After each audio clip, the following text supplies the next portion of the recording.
आज के इस लोकार्पण कार्यक्रम में मंच पर उपस्थित महापौर डॉक्टर मंगलेश श्रीवास्तव जी, माननीय विधायकगण डॉक्टर धर्मेंद्र सिंह जी, से फतेह बहादुर सिंह जी, विपिन सिंह जी, श्रवण निषाद जी, कालीबाड़ी के श्री महंत रविंद्रदास जी महाराज, भारतीय जनता पार्टी महानगर के अध्यक्ष श्री राजेश गुप्ता जी, स्थानीय पार्षद श्री धर्मदेव चौहान जी, गोरखपुर विकास प्राधिकरण बोर्ड के सदस्य श्री दुर्गेश बजाज जी, राधेश्याम श्रीवास्तव जी, पवन त्रिपाठी जी,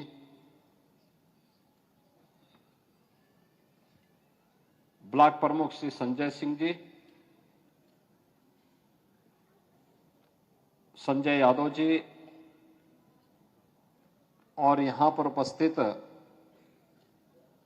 इस क्षेत्र के सभी गणमान्य नागरिकगण, गोरखपुर के हमारे सभी युवा खिलाड़ी और प्रतिभाएं, 2025 का शुभारंभ भाटी बिहार और इस पूरे क्षेत्र के लिए स्पोर्ट्स कॉम्प्लेक्स के रूप में एक नई सौगात लेकर के आया है। मैं इसके लिए आप सबको हृदय से बधाई देता हूं।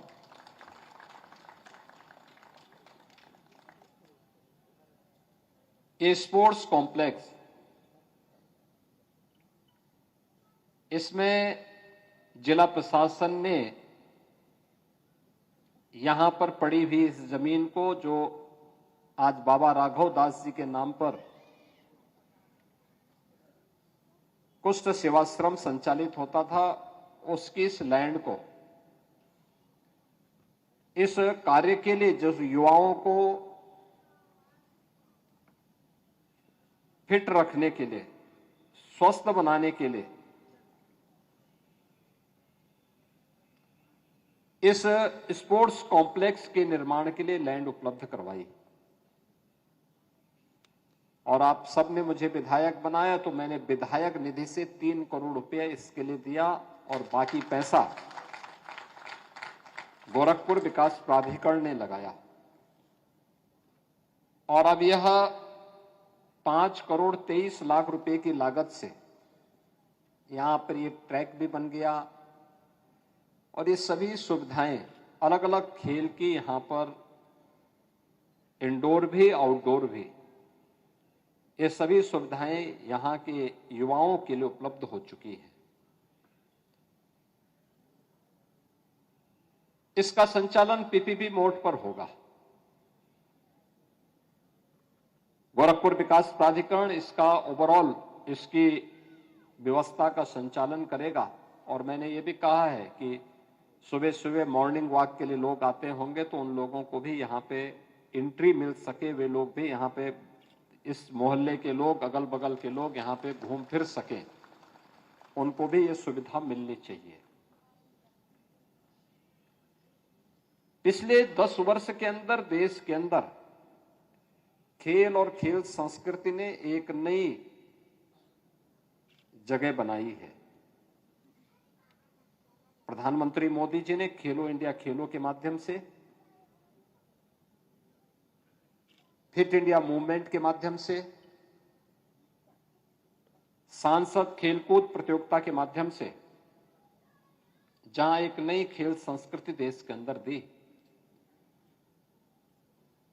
वहीं राज्य सरकार ने भी प्रदेश के अंदर खेल और खेलकूद की गतिविधियों को बढ़ावा देने के लिए अनेक अभियान प्रारंभ किए। खासतौर पर ग्रामीण लीग की प्रतियोगिताएं, जो ग्रामीण क्षेत्र में ग्राम सभा से लेकर के विधानसभा स्तर पर, फिर जनपद स्तर पर तक की प्रतियोगिताओं को प्रोत्साहित करने के लिए और उम्र, हर लिंग से जुड़े हुए लोगों के लिए उपलब्ध करवाने की व्यवस्था दे रही है। युवक मंगल दल और महिला मंगल दल के माध्यम से गांव गांव में खेलकूद की गतिविधियों को आगे बढ़ाने के लिए भी सरकार प्रयास कर रही है। हर गांव में खेल का मैदान हो,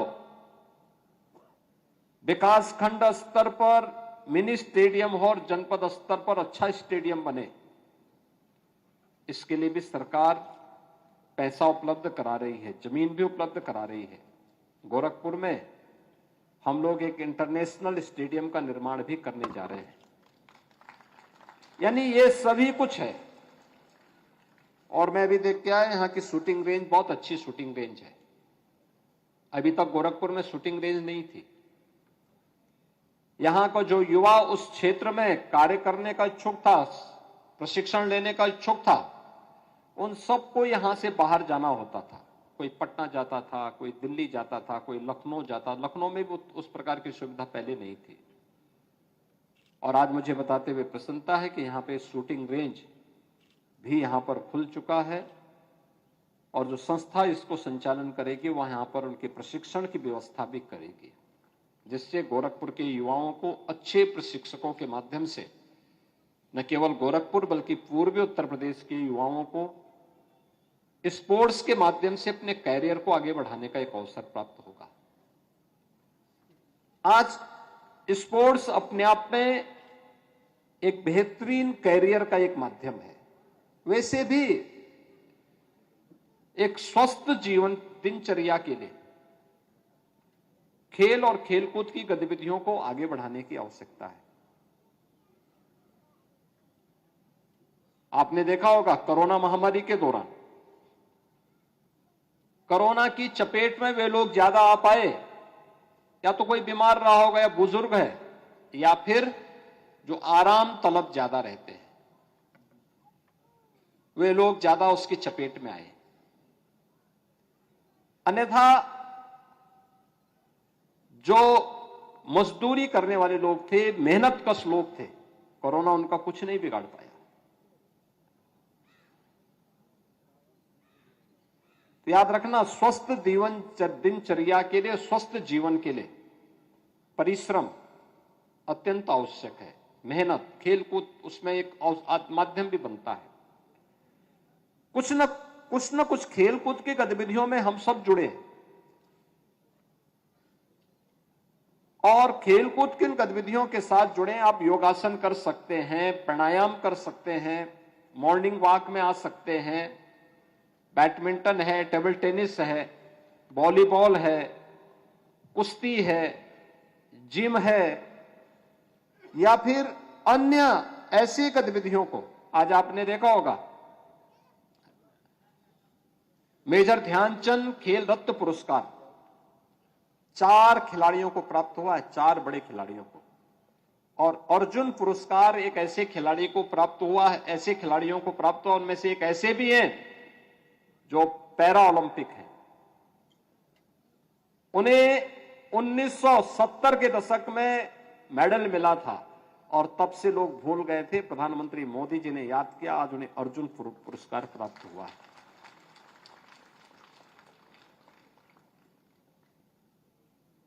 खेल रत्न पुरस्कार आपने देखे होंगे जिनको मिला है ओलंपिक में, पैरा ओलंपिक में। प्रवीण कुमार, गोरखपुर, ये आपके उत्तर प्रदेश का नौजवान लड़का है, दिव्यांग है, उसने ओलंपिक में गोल्ड मेडल जीता था। एकल गेम में ओलंपिक में गोल्ड मेडल जीतने वाले खिलाड़ी को हम लोग 6 करोड़ रुपए की राशि नगद भी देते हैं।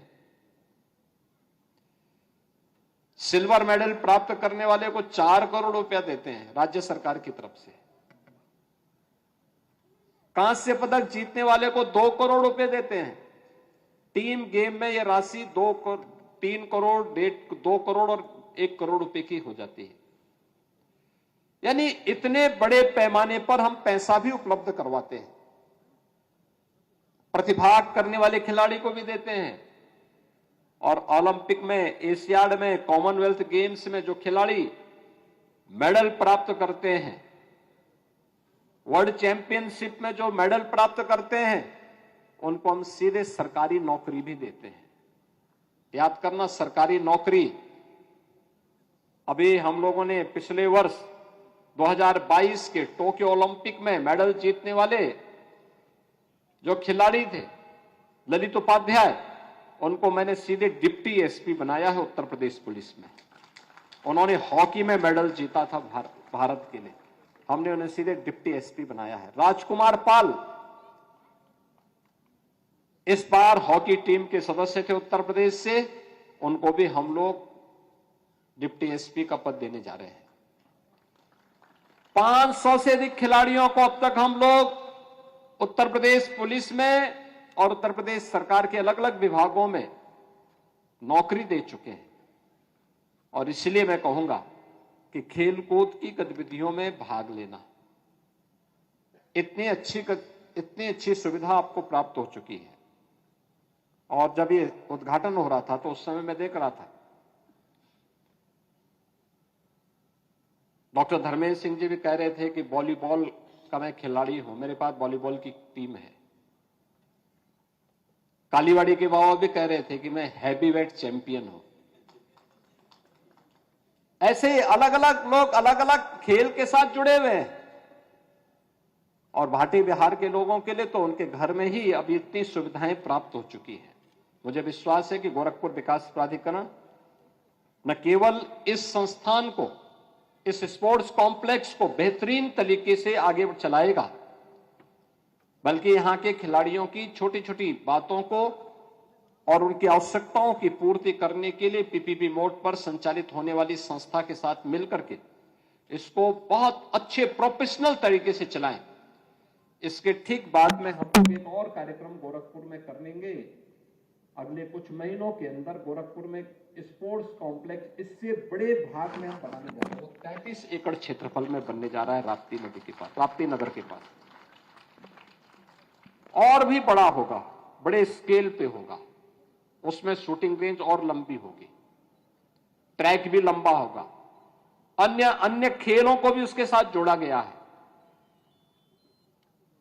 और एक इंटरनेशनल स्टेडियम भी हम गोरखपुर के अंदर अलग से देने जा रहे हैं। यानी ये खेल कूद की गतिविधियों को इसलिए ग्रामीण क्षेत्र में सैजनवा में एक मिनी स्टेडियम का निर्माण वर्तमान में चल रहा है।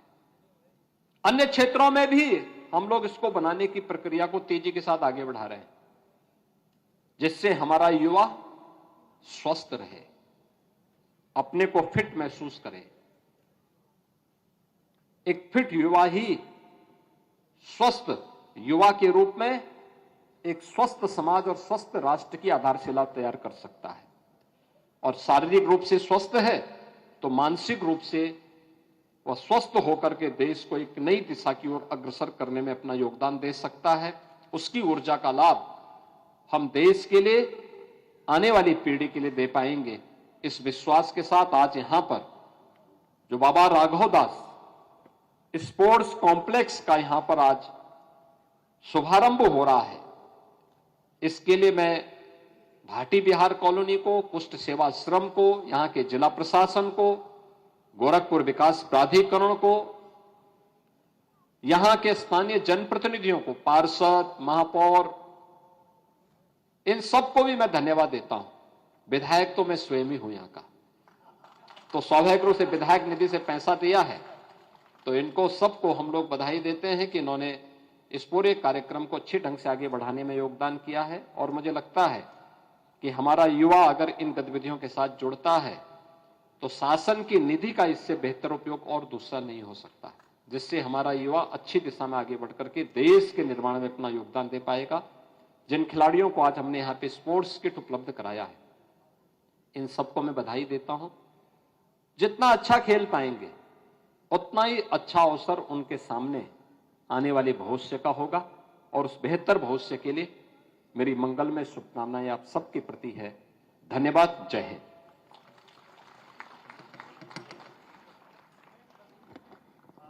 सादर धन्यवाद महोदय। और आज के इस कार्यक्रम में समापन सत्र में स्मृति चिन्ह हेतु हम आदरणीय तालियों के साथ आदरणीय अध्यक्ष गोरखपुर विकास प्राधिकरण, आदरणीय उपाध्यक्ष गोरखपुर विकास प्राधिकरण के द्वारा, और एक जोरदार तालियां हमारे अभिभावक तुल्य संरक्षक परम यशस्वी माननीय मुख्यमंत्री महोदय को अंग वस्त्रम और समस्त हमारे मंचासीन माननीय विधायक चौरी चौरा, माननीय विधायक गोरखपुर ग्रामीण, माननीय विधान परिषद सदस्य डॉक्टर धर्मेंद्र सिंह जी, माननीय विधायक कैंपियरगंज, मंच पर पूज्य महंत कालीबाड़ी, मंच पर माननीय महापौर नगर निगम एवं मंच